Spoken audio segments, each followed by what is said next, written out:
পরিস্থিতি খুবই খারাপের দিকে যাচ্ছে। কোনো উন্নতির কোনো আশা আমি দেখতে পাচ্ছি না। তার প্রধান কারণ হচ্ছে এই যুদ্ধ নিয়ে তো আমেরিকানরা কি ভাবছেন সেটা যদি একটু আমাদের জানান। তিনটে খুব বড় বড় প্রধান দেশ, একটা হচ্ছে স্পেন, একটা হচ্ছে ইটালি আর একটা হচ্ছে ফ্রান্স। তারা সরাসরিভাবে তারা বলেছে যে তারা এই যুদ্ধে স্পেনে বামপন্থী নেতা আছেন, তিনি সরাসরিভাবে ট্রাম্পের বিরোধিতা করেছেন। তো আপনি এই ব্যাপারে যদি জোহরান মামদানি সম্পর্কে এই যুদ্ধের প্রেক্ষিতে যদি আমাদের দর্শকদের কিছুটা অবহিত করেন। তার জন্য জোরান মামদানির জীবনের ওপরে আশঙ্কা দেখা দিচ্ছে। গতকালই সে যেখানে থাকে, যে ট্রাম্পের পাশে চিরকাল ছিল, সে পর্যন্ত বেরিয়ে এসে সে কালকে বলেছে তাদের দলের টাকার কার্লসন বলে একজন ফার রাইট উইং খুব নামকরা জার্নালিস্ট আছে, টিভি জার্নালিস্ট, সে বারবার করে এই রিপাবলিকান ফার রাইটকে, ট্রাম্পপন্থীদেরকে চ্যালেঞ্জ করছে। মোদি আসার পর থেকে ভারতের অর্থনীতি কেবলমাত্র আদানি আম্বানি টাটাদেরকে পুষ্ট করেছে, সাধারণ মানুষের অর্থনীতি একেবারে তলিয়ে গেছে।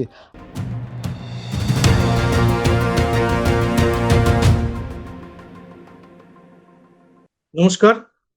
আজকের এই খোলা আড্ডা অনুষ্ঠানে আবার আমরা আন্তর্জাতিক খবর নিয়ে চলে এসেছি।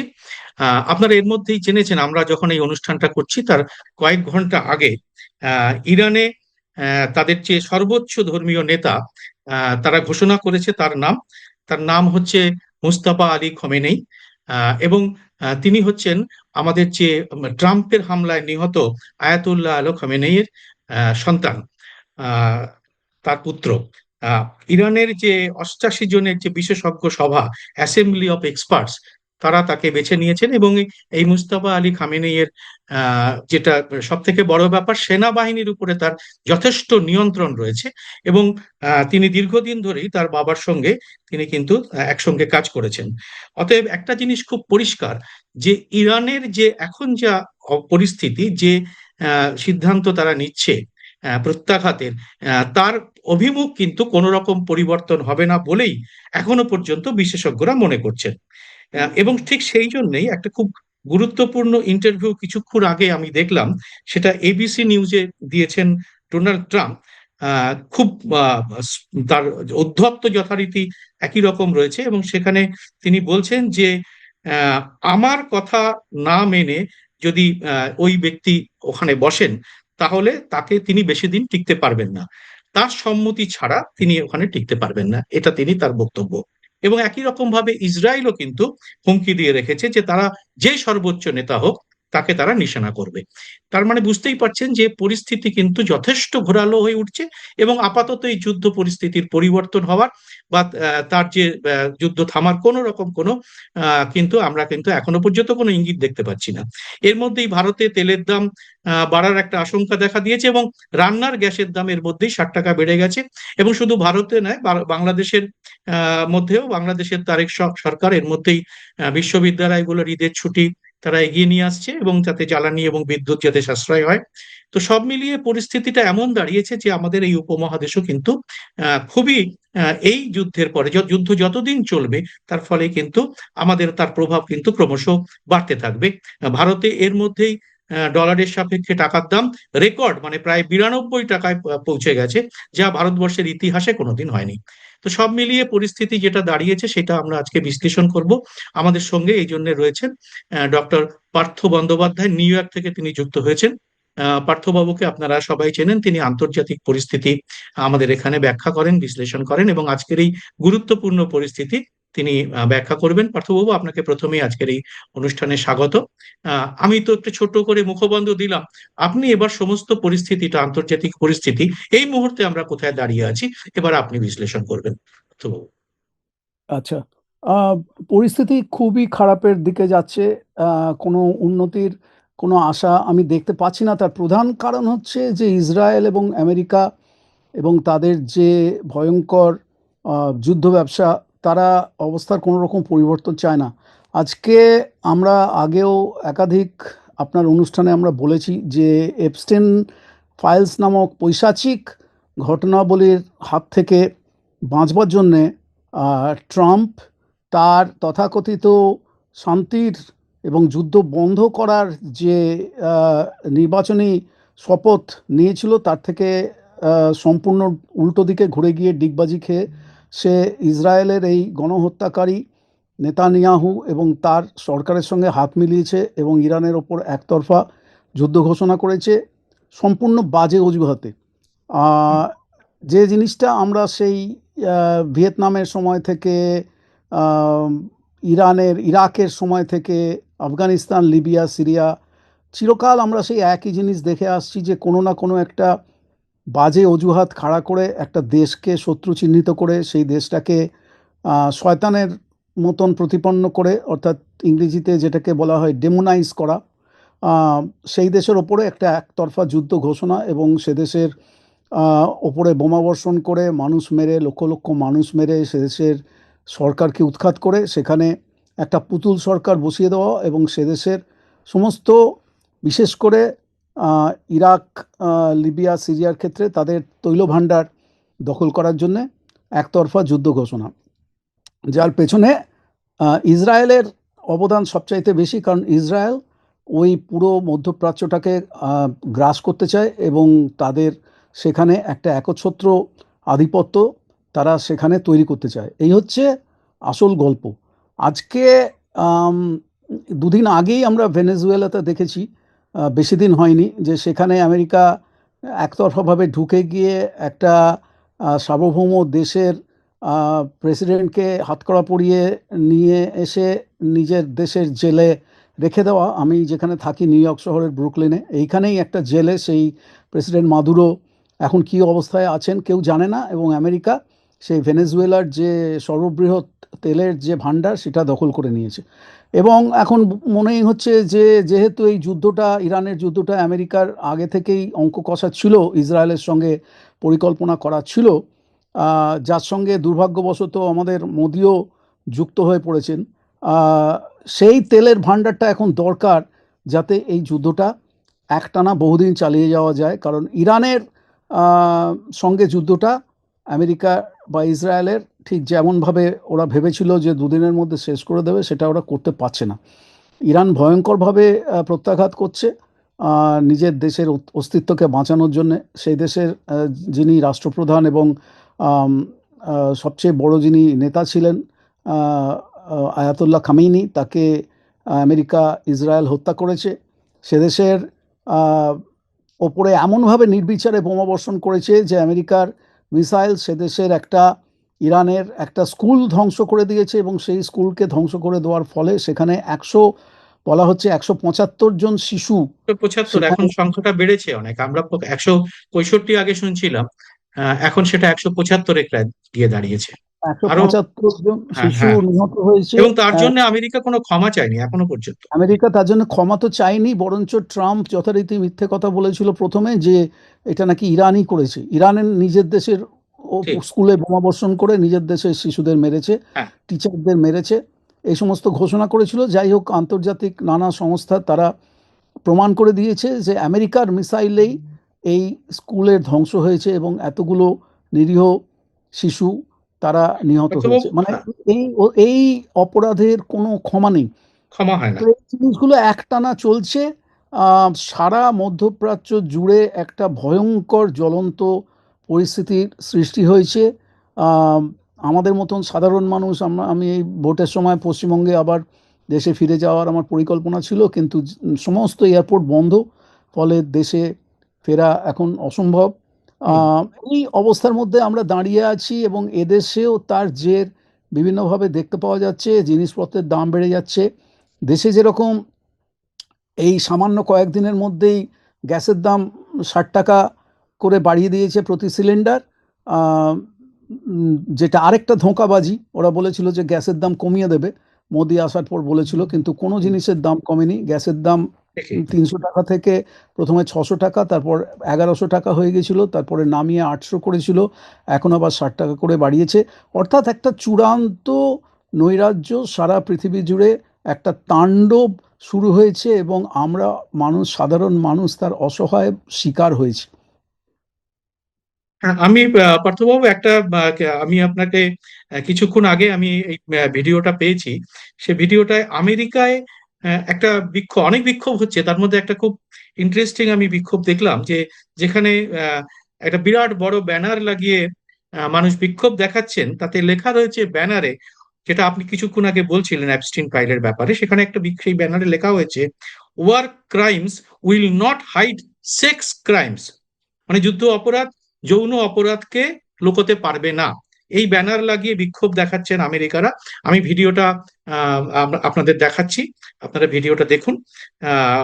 তারপরে পার্থবাবু, আপনি যদি নিউ ইয়র্ক সহ আমেরিকার পরিস্থিতি এখন কি, এই যুদ্ধ নিয়ে তো আমেরিকানরা, আমেরিকানরা কি ভাবছেন, সেটা যদি একটু আমাদের জানান।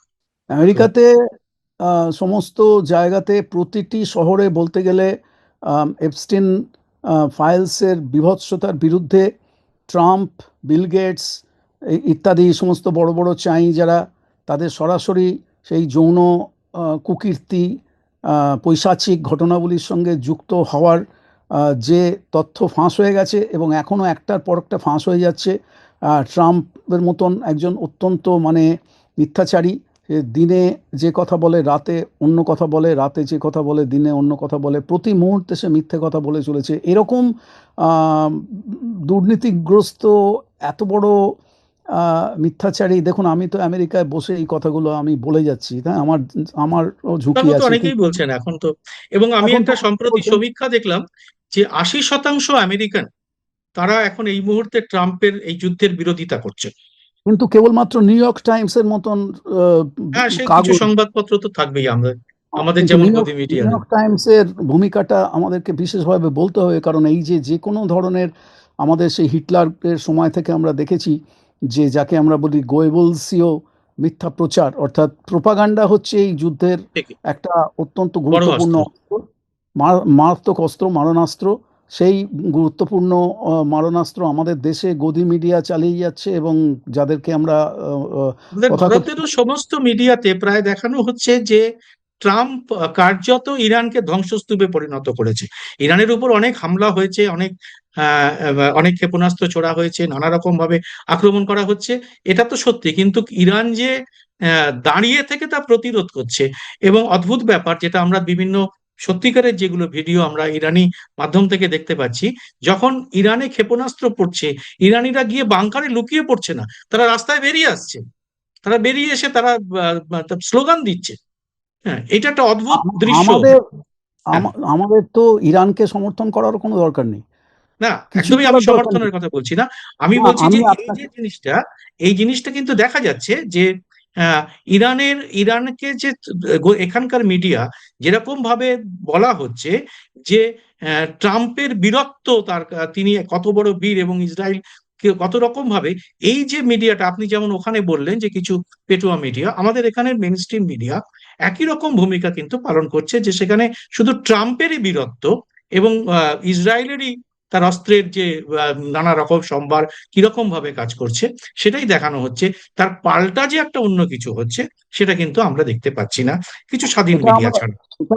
সেটাও আমরা দেখতে পাচ্ছি না, কিন্তু তার চাইতেও বড় কথা হচ্ছে যে এই যুদ্ধটা যে একটা অন্যায় যুদ্ধ, বর্বর যুদ্ধ, একতরফা বোমাবর্ষণ, নিরীহ মানুষদের, হাজারে হাজারে নিরীহ মানুষকে হত্যা করা, একের পর এক রাষ্ট্রকে ধ্বংস করে দেওয়া, এবং ঠিক। সে দেশের তেলের ভান্ডার দখল করা, এবং এই পুরো জিনিসটা যে একটা মার্কিন যুক্তরাষ্ট্র এবং ইসরায়েলের শাসক শ্রেণীর সারা পৃথিবী জুড়ে ক্ষমতা দখলের, সম্পদ দখলের, তেলের খনি দখলের যে একটা অন্যায় বর্বর আগ্রাসন, সেটা যে অন্যায়, সেটা যে অনৈতিক, সেটা যে সমস্ত রকম আন্তর্জাতিক আইন কানুনকে উপেক্ষা করে, লঙ্ঘন করে সেটা করা হচ্ছে, একটা দেশের ওপরে বোমাবর্ষণ করে সে দেশের মানুষকে মেরে ফেলা, এবং কোনো রকম আইন কানুনের তোয়াক্কা না করে সেই কাজটা করে যাচ্ছে এই দুটো দেশ মিলে, সেই বিষয়, সেটা যে একটা সম্পূর্ণ আইন বিরুদ্ধ, অনৈতিক, যে কোনো আন্তর্জাতিক নিয়ম কানুনের পরিপন্থী, সেই হুম, কথাটা কোনো মিডিয়া একবারও বলছে না। আমি, ধরুন আমি ইরানের কথা ভুলে যান, আমি ইরান কি প্রত্যাঘাত করেছে, ইরান কোন কোন দেশের উপর বোমাবর্ষণ করেছে, আমেরিকা এবং ইসরায়েলের বিরুদ্ধে ভয়ঙ্কর রকম প্রতিরোধ তারা গড়ে তুলেছে, সেগুলোর কথা আমি ছেড়ে দিলাম, সেগুলোর কথা আমি আলোচনার বাইরে রাখলাম। কেবলমাত্র আমাদেরকে মানুষকে বলতে হবে, প্রশ্ন করতে হবে একটাই, এটা কি সঠিক? এইভাবে কোনো দেশের ওপরে একতরফা বোমা বর্ষণ করা, সে দেশের রাষ্ট্রপ্রধানকে খুন করা, সে দেশের স্কুল বাড়ি ভেঙে ধ্বংস করে দিয়ে শত শত নিরীহ শিশুকে হত্যা করা, অগণিত মানুষকে নির্বিচারে হত্যা করা, যেটা ইসরায়েল এবং আমেরিকা সেই 2001-এর 11ই সেপ্টেম্বরের আমাদের এখানকার নিউ ইয়র্কের যে মর্মান্তিক ঘটনা ঘটেছিল, তারপর থেকে সারা বিশ্ব জুড়ে, মধ্যপ্রাচ্য জুড়ে ঘটে চলেছে। যেভাবে ভেনেজুয়েলাকে দখল করা হয়েছে, সে দেশের তেলের খনি দখল তো করা আমি হয়েছে। আপনাকে আরেকটু একটা জিনিস বলতে বলবো, সেটা আপনি কালকেও বলছিলেন আমাকে। সেটা হচ্ছে যে আপনি যে শহরে আছেন সেই শহরের মেয়র জোহরান মামদানি, সারা বিশ্বে যেমন প্রতিবাদ হচ্ছে, সেখানেও নিউ ইয়র্কে প্রতিবাদ হচ্ছে। জোহরান মামদানির স্টেটমেন্টটা খুব লোডেড। তিনি আপনি যে কথাটা বললেন প্রায় যে ইরানের কি ভেতরে কি হচ্ছে সেটা আমরা জানি না, তার ভালো মন্দ আমাদের দেখার দরকার নেই, কিন্তু যেভাবে আক্রমণ করা হয়েছে সেটা খুব অনৈতিক এবং সেটা মানবতার পরিপন্থী। তো আপনি এই ব্যাপারে যদি জোহরান মামদানি সম্পর্কে আহ, এই যুদ্ধের প্রেক্ষিতে যদি আমাদের দর্শকদের কিছুটা অবহিত করেন। সারা দেশ জুড়ে প্রচণ্ড রকম প্রতিরোধ, প্রতিবাদ আন্দোলন চলছে। লক্ষ লক্ষ ছেলে মেয়ে রাস্তায় নেমে পড়েছে, এবং শুধু আমেরিকার মধ্যে New York, Boston, Chicago, Los Angeles, Houston, Dallas নয়, সারা পৃথিবী জুড়ে প্রতিবাদ চলছে। আমি ভিডিও দেখছি যেগুলো মূলস্রোত মিডিয়া কখনো দেখাবে না, গদি মিডিয়ার কথা তো ছেড়েই দিন। সিডনিতে, অস্ট্রেলিয়াতে হয়েছে, আমি মেলবোর্নে বার্লিনের একটা হয়েছে। ভিডিও আপনাদের দেখাচ্ছি এখন দর্শকদের। বার্লিনে যে ইউরোপে যে প্রতিবাদ হচ্ছে, রাস্তায় মানুষ নেমে পড়েছে, এই ভিডিওটি আমি পেয়েছি সম্প্রতি। আপনারা দেখুন এই ভিডিওটি, বার্লিনের এই ভিডিওটি।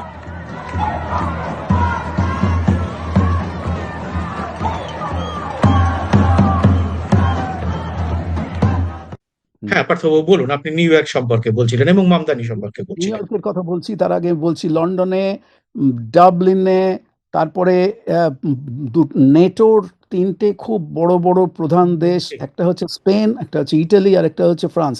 তারা সরাসরিভাবে তারা বলেছে যে তারা এই যুদ্ধে আমেরিকার অস্ত্র ঘাঁটি ব্যবহার করতে, সামরিক ঘাঁটি ব্যবহার করতে তারা দেবে না। ইটালিতে একজন দক্ষিণপন্থী প্রাইম মিনিস্টার আছেন, তিনি একেবারে সরাসরিভাবে ট্রাম্পের বিরোধিতা করেছেন। স্পেনে বামপন্থী নেতা আছেন, তিনি সরাসরিভাবে ট্রাম্পের বিরোধিতা করেছেন। আচ্ছা, তারপরে আমি আপনাকে বলছি, আমেরিকার ভেতরে একজন অত্যন্ত, মানে যাকে আমরা বলি অতি দক্ষিণপন্থী নেত্রী, আহ, যে ট্রাম্পের পাশে চিরকাল ছিল, সে পর্যন্ত বেরিয়ে এসে সে কালকে বলেছে, তার এটাও আপনি তাকে দেখাতে পারেন যদি চান, স্ক্রিনশট আপনি দেখাতে পারেন, যে ট্রাম্পের এই যুদ্ধ সম্পূর্ণ অনৈতিক। সে নিজের পিঠ বাঁচানোর জন্যে এপস্টিন ফাইলসের নোংরামির বিভৎসতা যে ফাঁস হয়ে গেছে, তার থেকে নিজেকে বাঁচানোর জন্য সে আজকে পৃথিবীর উপরে এত বড় বর্বরতা সে নিয়ে এসে, যে সমস্ত আন্তর্জাতিক আইন কানুনকে সম্পূর্ণভাবে তুচ্ছ করে, লঙ্ঘন করে। তাদের দলের টাকার কার্লসন বলে একজন ফার রাইট উইং খুব নামকরা জার্নালিস্ট আছে, টিভি জার্নালিস্ট, সে বারবার বারবার করে এই রিপাবলিকান ফার রাইটকে, ট্রাম্পপন্থীদেরকে চ্যালেঞ্জ করছে যে আমেরিকার ভেতরে যখন এত সমস্যা আছে, তখন প্রত্যেক দিন বিলিয়ন বিলিয়ন ডলার খরচা করে ইসরায়েলকে বাঁচানোর জন্য আমেরিকার এই যুদ্ধ ঘোষণা করার কি দরকার ছিল, এর পেছনে আসল উদ্দেশ্য কি আছে। ওরা বলছে, আমাদের বলার দরকার নেই। আর জোরান মামদানির মতন, ওকাসিও কর্টেস, বার্নি স্যান্ডার্স, প্রমিলা জয়পালের মতন যারা সোশ্যালিস্ট, ডেমোক্রেটিক সোশ্যালিস্ট যে সমস্ত নেতা নেত্রীরা আছে, তারা তো একটানা বলে চলেছে, এবং তার জন্য জোরান মামদানির জীবনের ওপরে আশঙ্কা দেখা দিচ্ছে। গতকালই সে যেখানে থাকে, আমাদের এখানে নিউ ইয়র্ক শহরে গ্রেসি ম্যানসন, সেখানে তার বাড়ির সামনে সমস্ত সন্দেহজনক কাজকর্মের জন্যে দুজনকে গ্রেপ্তার করা হয়েছে। এখন তারা কোন দলের হয়ে কাজ করছে আবার অনেক সময় দেখা যায় যে এই উগ্র শ্বেতাঙ্গ খ্রিস্টানদের সঙ্গে তলায় তলায় এই উগ্র ইসলামীরাও একসঙ্গে হাত মিলিয়ে কাজ করে, যেগুলোর কথা আমরা জানতে পারি না, ঠিক যেমন এই খুবই উগ্র দক্ষিণ। গুরুত্বপূর্ণ কথা বললেন, মানে মামদানির বাড়ির সামনে সন্দেহজনক অবস্থায় দুজনকে ধরা হয়েছে। এটা হ্যাঁ, আমরা আমাদের দেশের মিডিয়াতে বা আমি আমেরিকান যে গুটি কয়েক মিডিয়া পাই, সংবাদপত্র, তাতে কিন্তু কোথাও এই খবরটা নেই। না, এই এটা আমার খবরগুলো বলবো না। দর্শকরাও আমার মনে হয় যে নতুন খবর আপনি একদম বলছেন এটা। হ্যাঁ, যে এবং আমি আপনি যদি দেখেন এই 3-4 মাস আগে যখন মামদানি যখন নভেম্বরের নির্বাচনে যখন নিউ ইয়র্কের মেয়র নির্বাচিত হলেন, একটা ঐতিহাসিক বিজয়, সেই নিয়ে আপনি আর আমি মুখোমুখি কথা বলেছিলাম সেখানে। হ্যাঁ, তারপরেও আমি বলেছিলাম যে আপনি মামদানি একটা ভবিষ্যৎবাণী করেছিলেন যে তার উপর হামলা হতে পারে। হতে পারে। হতে আপনি পারে। দেখবেন, আমি আবার বলছি হামলা হতে পারে, এবং এরা আমাদের দেশে রাজনৈতিক বিরোধীদের ওপরে হামলা করতে পারে। এরা মরণ কামড় যাকে বলে, এমন একটা অবস্থায় এসে দাঁড়িয়েছে যে নিজেদের পিঠ বাঁচানোর জন্য ওরা যে কোনো রাস্তায় যেতে পারে। এবং নেতানিয়াহু এখন ইসরায়েলের মধ্যে, আমি তো নিজে ইসরায়েলে গেছি, আমি সেখানে কলাম্বিয়া ইউনিভার্সিটিতে সাংবাদিকতা নিয়ে পড়ার সময় আমি একটা স্কলারশিপ পেয়েছিলাম। আমরা 15-16 জনের একটা আমেরিকান ছাত্রছাত্রীদের দল, আমরা মধ্যপ্রাচ্য সফর করেছিলাম, ইসরায়েল, জর্ডান, প্যালেস্টাইন। হ্যাঁ, মানে আমরা লেবানন বর্ডারে গেছি, সিরিয়ার বর্ডারে গেছি, আমরা অনেক জায়গা ঘুরে এসেছি, সাধারণ মানুষের সঙ্গে কথা বলেছি। 10-12 দিন আমরা সেখানে ছিলাম। ইসরায়েলের সাধারণ মানুষ এই যুদ্ধ, আগ্রাসন, বর্বরতা চায় না। এটা কেবলমাত্র তাদের এই নেতানিয়াহু জাতীয় যে সমস্ত ফ্যাসিস্ট, যে সমস্ত বর্বর লোকেরা আছে, তারা এই যুদ্ধটা তাদের উপর জোর করে চাপিয়ে দিচ্ছে। ইসরায়েলের মানুষ শান্তিতে থাকতে চায়, ইসরায়েলের মানুষ, প্যালেস্টাইনের মানুষ। ইসরায়েল এমন একটা জায়গা যেখানে জেরুজালেম শহরে, সেখানে খ্রিস্টান, মুসলিম এবং ইহুদিরা একসঙ্গে শান্তিপূর্ণভাবে বসবাস করছে, মানে পাশাপাশি বাড়িতে ঘেঁষাঘেঁষি করে তারা থাকে। অনেকটা আমাদের এই ভারত বাংলাদেশের বর্ডারের মতোই তাদের অবস্থা।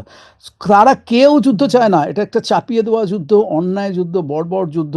শাসক শ্রেণীর যে সংকট আজকে সারা পৃথিবী জুড়ে মানুষ জেগে উঠছে, তারা এই সমস্ত অর্থনৈতিক আগ্রাসন, পরিবেশ ধ্বংস, সমস্ত কিছুর বিরুদ্ধে ইয়াং জেনারেশনের ছেলেমেয়েরা যেভাবে জেগে উঠছে, তাকে ধ্বংস করে দেওয়ার জন্যে, তার গলা টিপে মারার জন্যে শাসক শ্রেণী হাতে এই যুদ্ধ, অত্যাচার, গণহত্যা এবং আগ্রাসন, তাদের হাতে শেষ মরণ কামড়, শেষ অস্ত্র।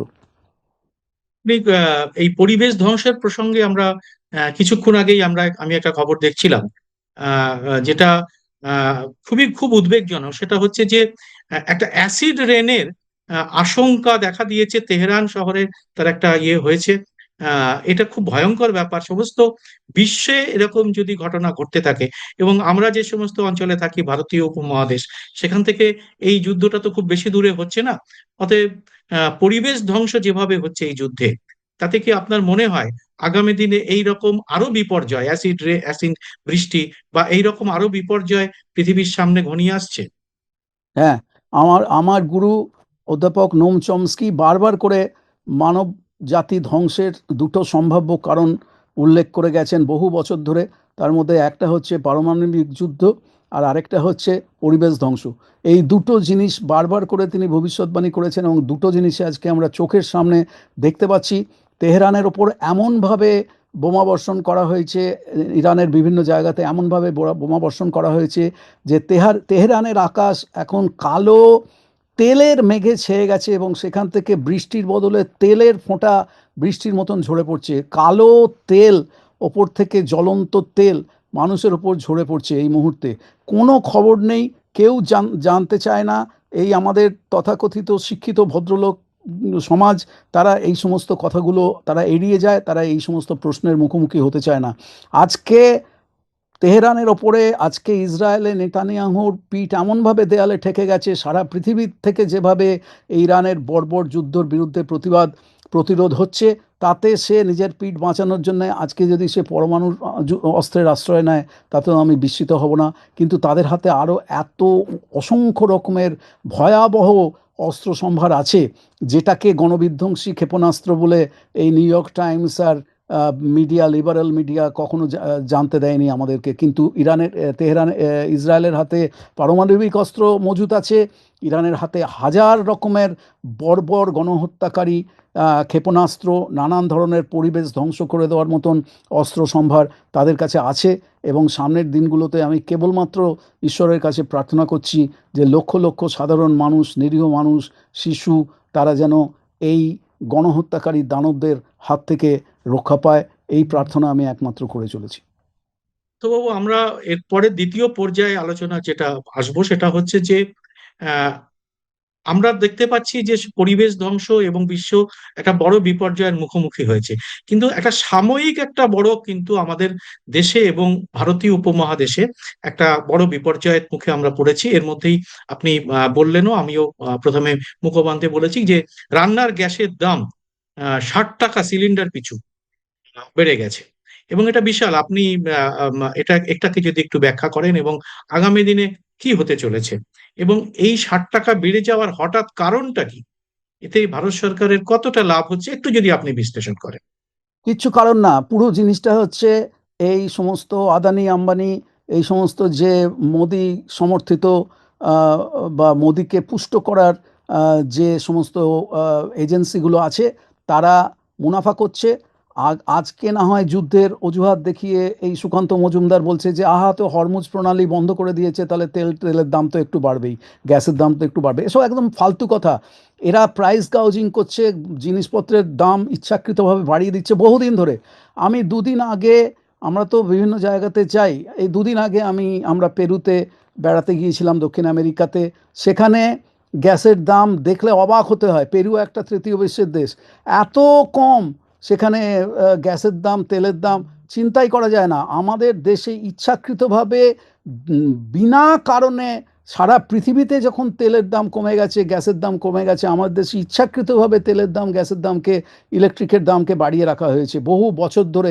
মোদি আসার পর থেকে ভারতের অর্থনীতি কেবলমাত্র আদানি আম্বানি টাটাদেরকে পুষ্ট করেছে, সাধারণ মানুষের অর্থনীতি একেবারে তলিয়ে গেছে।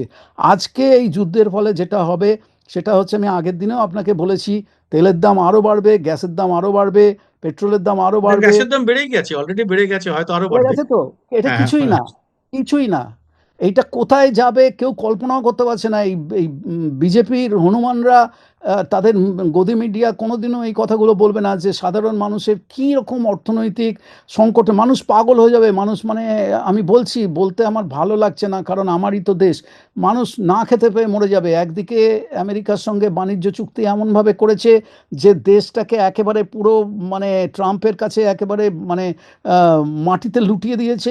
সম্মান, অর্থনীতি সব কিছু, কৃষিজাত পণ্য সমস্ত কিছু জোর করে আমাদের দেশের উপর চাপিয়ে দেবে। কৃষকরা মানে দম বন্ধ হয়ে মরে যাবে।